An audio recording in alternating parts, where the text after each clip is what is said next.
लोकसभा ने हाल ही में सांसद महुआ मोइत्रा को निष्कासित कर दिया। लोकसभा ने हंगामे के बीच ध्वनि मत से प्रस्ताव पारित करके प्रश्न के बदले नकद वाले आरोप में तृणमूल सांसद महुआ मोइत्रा को निष्कासित कर दिया। आचार समिति की रिपोर्ट की सिफारिश के बाद केंद्रीय संसदीय कार्य मंत्री ने निष्कासित करने का प्रस्ताव पेश किया था। आइए जानते हैं लोकसभा की आचार्य समिति क्या है। सबसे पहले जानते हैं इसका उद्देश्य।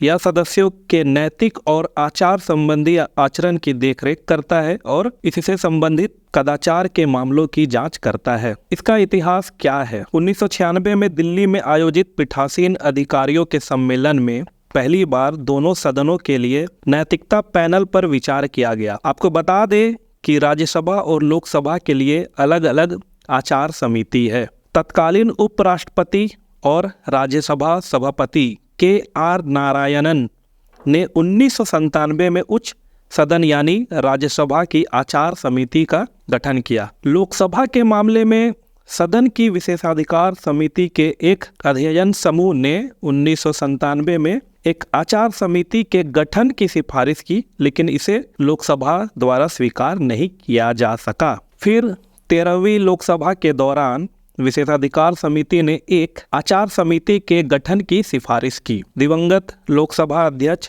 जी.एम.सी. बालयोगी ने 2000 में आचार समिति का गठन किया, जो 2015 में सदन का अस्थायी हिस्सा बन गया। महुआ मोइत्रा के निष्कासन के बाद चर्चा में आई लोकसभा आचार समिति तथा इसके कार्यों को समझना आवश्यक है। लोकसभा के आचार समिति यानी कमिटी ऑन एथिक्स के बारे में लोकसभा की नियमावली यानी rules of procedure and conduct of business in Lok Sabha में दिया गया है। इसके अनुसार लोकसभा में एक आचार समिति होगी जिसमें 15 सदस्य होंगे तथा इनका कार्यकाल 1 वर्ष का होगा। आचार समिति के सदस्यों की नियुक्ति लोकसभा अध्यक्ष द्वारा होगी। यह समिति लोकसभा की कार्यवाही के दौरान किसी सदस्य द्वारा किए गए अनैतिक आचरण के संबंधों में शिकायतों की सुनवाई करेगा, जिसे लोकसभा अध्यक्ष द्वारा संज्ञान में लिया गया हो। समिति लोकसभा के सदस्यों के लिए आचार संहिता का निर्माण करेगी तथा उसे समय समय पर